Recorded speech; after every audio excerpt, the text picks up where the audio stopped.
We come now to the third meditation. We're going through the Discourse on Method and the Meditations on First Philosophy using the Crest translation published by Hackett. And we come now to Descartes' attempts to prove the existence of God in Meditation 3. And this is exceedingly difficult. I think it's best if we just admit our confusion and move on with our lives. That is my hope for this video. Let's first clarify why he's doing this and the way he's doing this. He has to try to prove the existence of God based on his own idea of God. Why does he have to do that? Because he's trying to establish knowledge on an absolutely certain foundation. And that means he must begin with the only thing which cannot be doubted, which is his own existence. I think, therefore I am, cogito ergo sum. So then, he can't prove anything else without proving it from his own thinking. So he's going to try to prove from his own thinking of God, his own idea of God, that God actually exists. Now, this might seem to you like a strange approach. Well, it's hardly original. In very general terms, Anselm's ontological argument centuries before had tried to prove that God exists from the very idea of God. Descartes' argument is related here, but it's not quite the same as Anselm's ontological argument. It's been explained sometimes as a hybrid of a cosmological and an ontological argument. An ontological argument shows that God exists based on the very idea of God, and a cosmological argument shows that God exists based on cause and effect. One of the standard cosmological arguments is the Kalam cosmological argument. The universe began to exist. Nothing begins to exist without a cause. Therefore, there's a cause for the universe, which, etc., God, etc., etc. All right. So Descartes' argument looks something like this. I have in me an idea of a perfect being. No effect can be greater than its cause. Therefore, the cause of my idea must be itself a perfect being. Therefore, a perfect being exists. Therefore, God exists. Also, I'm not perfect, so there must be something else that's perfect, and that would be God. And this may appear to you to be sheer rubbish, and it did to some of Descartes' readers. He'd given this argument, or the argument I'm perhaps oversimplifying here, in the Discourse on Method, and then the Meditations, where we are now, came later. At the beginning of the Meditations, there is a letter of dedication, and a preface to the reader, and a synopsis of the Meditations. And the preface to the reader states that this very argument, after being presented in the Discourse earlier, the earlier book, had been criticized. And Descartes is going to try to respond to that criticism in this book, the Meditations, and clarify his argument. Let's look at the preface and see what he says about this. He says, the second objection, the second of two major objections that were leveled against his arguments in the Discourse, and the only of the two we're interested in here. The second objection is that it does not follow from the fact that I have within me an idea of a thing more perfect than me, that this idea is itself more perfect than me, still less that what is represented by this idea exists. So it doesn't follow from me having an idea of a perfect being, that the idea itself is perfect. So therefore, Descartes, your argument is crap. That's what people said. And Descartes says, I answer that there is an equivocation here in the word idea, for idea can be taken either materially for an operation of the intellect, in which case it cannot be said to be more perfect than me, or objectively for the thing represented by means of that operation. And this thing can be more perfect than me by reason of its essence. So the essence of the idea of a perfect being can be more perfect than the mind having that idea. And that is if we take the idea objectively. An idea can be taken materially as an operation of the intellect, or objectively for the thing represented by means of that operation. Now, at this point, I get confused, because if we're talking about taking an idea for a thing represented by the idea, then I wonder why we're even talking about ideas. Shouldn't we be talking about the thing represented by the idea and not the idea itself? So Descartes says, don't worry, I'll clarify in Meditation 3. So now we have to go to Meditation 3 and see what can be clarified. And I think I will just have to, like the cupbearer talking to the Pharaoh in the NIV 1984 translation, say, today I am reminded of my shortcomings. I'm just going to have to admit, I don't know what he's talking about here. It's possible, and I'm sure many people have read Descartes, some of them perhaps reasonably, some of them possibly even correctly. Some have probably read Descartes and said, well, I understand perfectly. It's all crap. He's talking gibberish. It's just possible that something like that is going on. It's not that I don't understand Descartes. It's that Descartes' confused. He's making no sense. It's his fault, not mine. That's possible. That's possible. You can read Descartes that way. But it's It's also possible that I'm just confused and I don't understand his argument very well.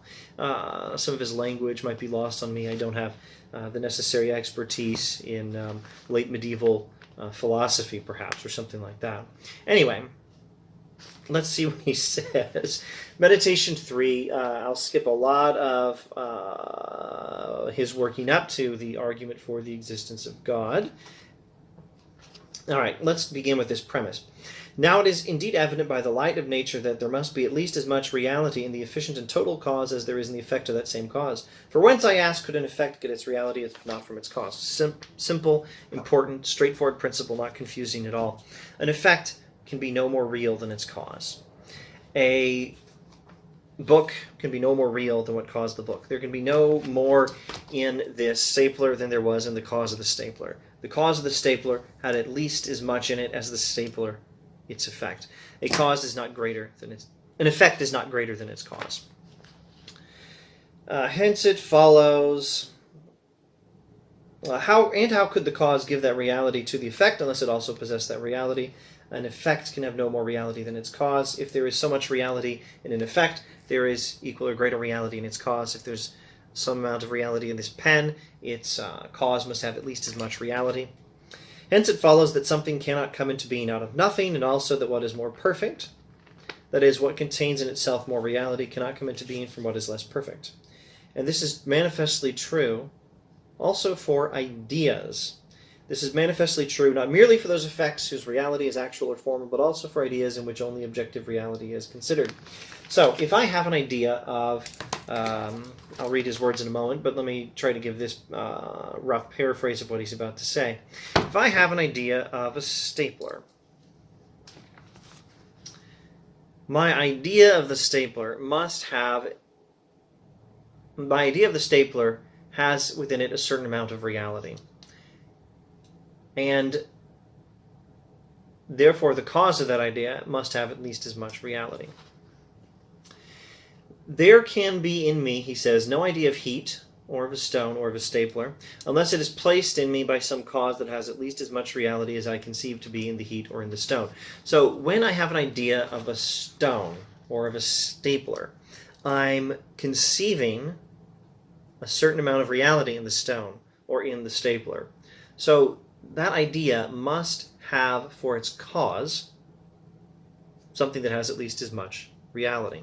Now, of course, he's going to say the idea of the stapler or of the stone doesn't contain within it so much reality that it cannot be caused by me. My mind is itself a thing, a very powerful thing, with plenty of reality to be the origin of an idea of something that has only as much reality as a stapler. The argument for the existence of something outside the mind depends on an idea of something with infinite reality, which must therefore,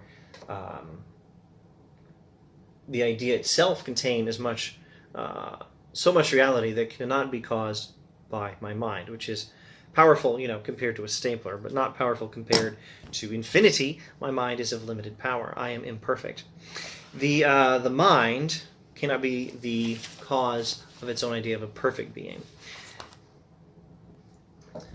So, let's do a few more words of Descartes, and then maybe I can wrap up my own commentary with haste. But that a particular idea contains this as opposed to that objective reality is surely owing to some cause in which there is at least as much formal reality as there is objective reality contained in the idea. For if we assume that something is found in the idea that was not in its cause, then the idea gets that something from nothing. Nothing can come from nothing. If we assume that something is found in the idea that was not in its cause, and then idea gets that something from nothing. So, I don't know, let me try one more quick paraphrase and then confess my confusion. An idea has within it a certain amount of reality which corresponds to the reality in the thing of which it is an idea. I have within me the idea of the teacup. My idea is of a teacup having a certain amount of reality, and my idea itself has within it some corresponding amount of reality or degree of reality. And you're going to get to the existence of God, of course, by observing that my idea is of a perfect being, an infinitely perfect being, and therefore my idea must have a corresponding amount of reality within it, which is some kind of perfection and I can't be the cause of that perfect idea because I don't have within me that much reality. Something like that. Now, I just don't understand this. I don't understand why he's talking about objective reality contained in the idea. I don't fully understand what he means. I just have to say, like the cupbearer in the 84 NIV translation, cupbearer to Pharaoh, Genesis chapter something or other. Today I am reminded of my shortcomings. Well, today so am I. I just don't understand why Descartes is saying, or I don't understand more likely what he means when he says that an idea has within itself objective reality. In order to make his argument work, I understand this, in order to make his argument work, he has to have within his very idea of God so much objective reality that it can only be caused by something greater than he is. But, namely God, but I don't understand what he means when he says that the idea has within itself objective reality. I would think the idea is of objective reality. My idea of the stapler is of a stapler that exists outside my mind, but that doesn't mean the idea of the stapler in my mind has objective reality. I don't even fully understand what that means. So I'll just leave it at that. And then I will summarize a whole lot of Descartes. He talks about different ideas he has of physical things, of angels, animals, and of other humans like himself. And he talks about how there is nothing in various things that indicates that their idea of them can only be caused by something existing outside my mind. Now, here's something important. I'm sure this will be important later. He defines a substance as a thing that is suitable for existing in itself. That's terribly important. If we had time, we could spend endless happy hours talking about this definition of substance and what it has to do with Leibniz and Spinoza later on.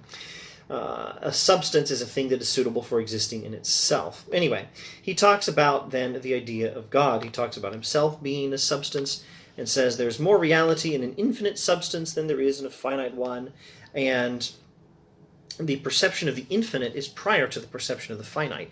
The idea of finitude presupposes a comprehension of infinity, not vice versa. That's an important distinction you'll get. You'll find this in, well, fairly standard, predictably, between rationalists like Descartes, who think knowledge comes to the mind, and empiricists like Thomas Hobbes or John Locke, who think knowledge comes from sensory experience. The idea of infinity doesn't come into our minds from thinking of finite things and then trying to abstract away from finitude to an idea of infinity. No, it's actually the reverse. The idea of finitude comes from the pre-existing idea, the prior idea, the more fundamental idea of infinity. Anyway, he eventually gets to the idea of God as the most true, the most clear, and the most distinct idea of a perfect being, an infinite substance. Hang on, does he say infinite substance? Yes, I'm pretty sure. Yes, definitely infinite substance. And then he's going to talk about how this idea can only come from a perfect cause, etc. Therefore, God exists. I really should mention that he also stops to describe his own limitations, his own imperfection. The mind, his own mind that he is studying is not a perfect thing, and therefore it cannot be this perfect origin of this idea. Indeed, I have no choice, he says, but to conclude that the mere fact of my existing as a thinking thing, and of there being in me an idea of the most perfect being, that is God, demonstrates most evidently that God too exists. And then he explains how he did not get this idea of God from the senses. He did not get the idea from himself. It seems that God created him in his image and likeness, and this likeness in which the idea of God is contained is perceived by the same faculty by means of which he perceives himself. By the same knowledge he has of himself as a thinking thing, he perceives his own image and likeness of God. Of course, there's biblical ideas here. Human beings are the image of God. And let's just stop there and be done with meditation 3. There are other arguments for the existence of God that you can get in Descartes. Now let me state that if you want to have more trust in me than I have in myself and say that his argument doesn't make any sense, rather than just that little Mark here doesn't fully understand what he's talking about. Well, I suppose you can. I don't necessarily advise it. But there is, whether you do that or not, a more important reason to challenge Descartes in Meditation 3. At this phase of the method of doubt, Descartes does not have any proof that reason even works. He doesn't have any proof that his mind functions properly for knowing reality, for knowing the facts. He has to use reason to prove that God exists. But it's not until he's proven the existence of God that he's going to use God to prove the reliability of reason. Remember, early on in the method of doubt, he doubts that reason even works. And he hasn't restored his faith in reason yet, and he won't until after he proves that God exists, then uses God's existence to prove the reliability of reason. That's how Descartes' foundations for knowledge work, and you can see there's a problem here. He's basically reasoning in a circle. God exists, I exist, therefore God exists, therefore reason can be trusted. But from the I exist to God exists, to get from the I exist to the God exists, he has to use reason. And he hasn't proved that reason works yet. So that's Descartes' much more significant error, whether or not his actual argument for the existence of God is any good, at least based on his own standards. His argument, if it were good, could be great if we don't have his standards. If we're willing to accept I exist and reason is reliable at the foundation of knowledge, and not insist on doubting reason until we can prove it works, well then we can have a different structure of knowledge, and maybe we could be more optimistic about Descartes' use of argument for the existence of God at this stage. All right, quite enough of that. If you've actually watched this, let me know in a comment or something. Thanks for watching.